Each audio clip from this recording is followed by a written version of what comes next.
Welcome, ladies and gentlemen, to one of my very first ever reviews here on this channel, and oh boy do we have something to cover.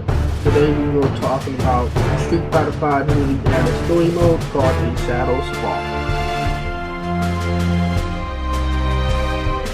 This particular story did not come out when the game released back in February.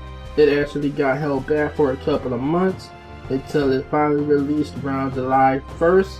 Which finally made Street Fighter V a fully completed game. Now, onto the story mode itself, without getting too much into the spoilers.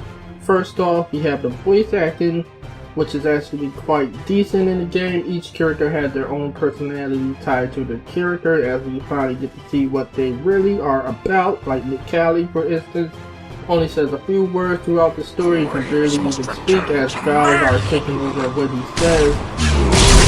And then we have Sang, who was a critical character in the story mode, who was more over the top in the name at times as he overly expresses these things he says. But with that out of the way, now we can finally talk about the story itself, which is Street Fighter V: A Shadows Fall.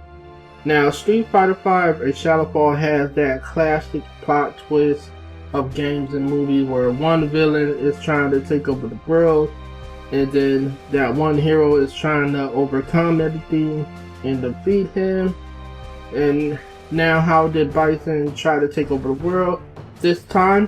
Well, he set up about 6 satellites across selected cities, and these satellites were actually called the Black Moon. The Black Moon was invented by scientists that happened to get kidnapped by the Shadow Loop, and when they finally finished building the Black Moon, it hovers over each city, and thus doing so alarming all the fighters in the Street Fighter world to try and figure out what's going on.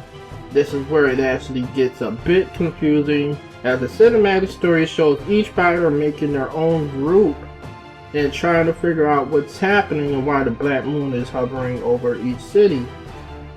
This turns out to be bad, as each group is fighting each other over a piece that the hackers made to activate/deactivate the Black Moons. From here, there are several cutaways leading to main plots, making some of the beginning story mode incomplete, as they show some characters are about to fight. Then all of a sudden, they quickly cut away to the next scene, leaving you thinking about what's happening to them. Now, as far as the gameplay, I, on the other hand, can tell you who played this firsthand, can tell you that the fighting is very easy, not enjoyable at all, as in the beginning you begin to fight Gals and police officers who doesn't even put up a fight.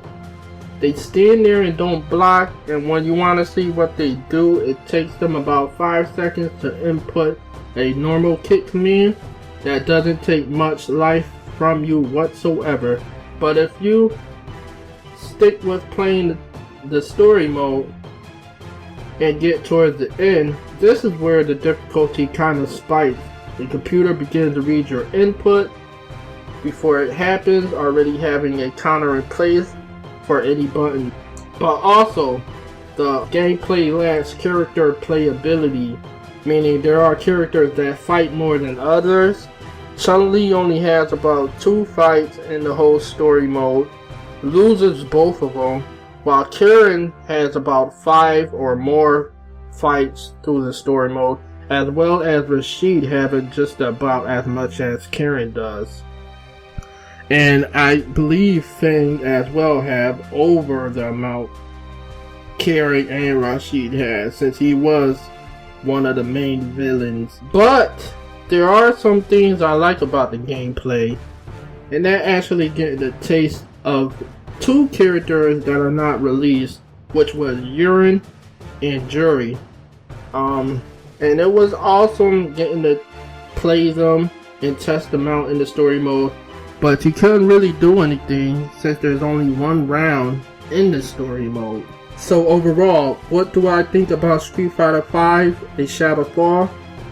It's not great, it's not bad, but it do have some downsides to it, like the 1 round matches and the lack of use and lack of character development for some characters in the game, i.e. Chun-Li, Ryu, Birdie.